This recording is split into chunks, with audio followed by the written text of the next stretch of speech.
Bonjour à tous. Je me suis dit qu'au lieu de vous mettre des openings d'animés au hasard sur la chaîne, je présenterai bien 5 animés dans une vidéo.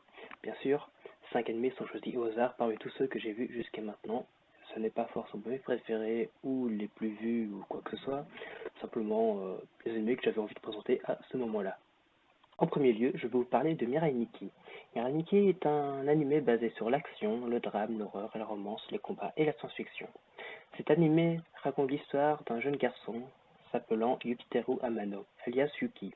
Ce garçon se considère comme un observateur. Il reste toujours à l'écart et écrit tout ce qu'il voit dans son téléphone portable. Vu qu'il n'a pas d'amis, il s'est créé un univers fictif dans lequel se trouve Deus Ex Machina, le dieu du temps et de l'espace, et Murmure, sa servante. Mais un jour, Deus lui annonce qu'il organise un jeu intéressant, un survival game. Dans ce survival game, les participants détiennent chacun un journal qui dévoile l'avenir. Le portable de Yuki en devient un, et chaque journal est unique. Le dernier survivant prendra la place de Deus. Ensuite, je vais vous parler de Kitixis. Kitixis est le premier ecchi que j'ai vu. Cet animé est un ecchi, il y a de la comédie et de la romance. Ça raconte l'histoire de Keita, un garçon qui a deux grandes demi-sœurs, Ako et Riko. Entre eux, il n'y a aucun lien de sang, et Ako et Riko aiment Keita et montrent leur amour d'une façon assez lascive, c'est-à-dire enclin au plaisir sexuel.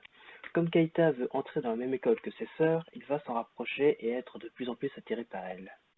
Le troisième animé dont je vais vous parler est Another. Another est un animé dramatique basé sur l'énigme et l'horreur. En 1972, un certain lycéen Misaki de l'établissement Yomoyama Junior est soudainement retrouvé mort.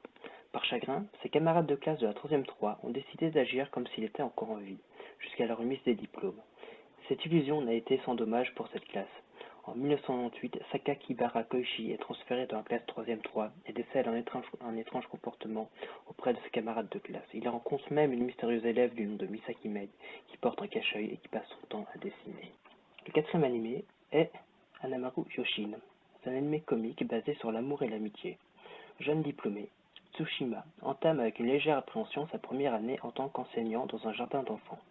Les hommes étant peu représentés dans cette profession, ce dernier essayera de faire ses preuves pour convaincre les parents qu'il possède les aptitudes nécessaires pour exercer sa fonction. Il n'hésitera pas au passage à s'appuyer sur le soutien de sa ravissante collègue, mademoiselle Yamamoto, dans l'espoir de se rapprocher d'elle. Cependant, il devra également compter sur la présence de la petite et dynamique Anzu, qui a jeté son dévolu sur lui, et faisant par conséquent, avec l'aide de ses deux camarades Hiragi et Kume, tout pour attirer son attention. Pour finir, je vais vous parler de Sword Art Online. C'est un animé basé sur l'action, l'aventure, le drame, la science-fiction et la romance. En 2022, l'univers du jeu vidéo écrit une nouvelle page de son histoire avec la sortie d'un MMO révolutionnaire intitulé Sword Art Online, dans lequel le joueur voit son esprit être entièrement intégré à un monde virtuel. Ancien testeur bêta, Kirito se replonge lors de la sortie officielle du jeu dans ce lieu fantastique où des milliers de personnes l'ont rejoint. Cependant, ce dernier va rapidement se rendre compte que certaines règles ont changé lorsque le créateur du jeu leur apprend qu'ils ne pourront plus reprendre conscience à moins de terminer le jeu et qu'une quelconque mort lors de leur partie leur sera également fatale dans la réalité. Pris au piège, Kirito commence alors son ascension de la tour concernant les différents boss du jeu afin de regagner sa liberté. Voilà les 5 animés pour cette vidéo, j'espère que ça vous a plu, dites-moi si vous voulez que j'en fasse une deuxième ou non, et si vous avez un animé en particulier que vous avez envie de faire découvrir, je peux le présenter. N'hésitez pas à laisser un pouce bleu et à vous abonner. A plus tard sur la chaîne.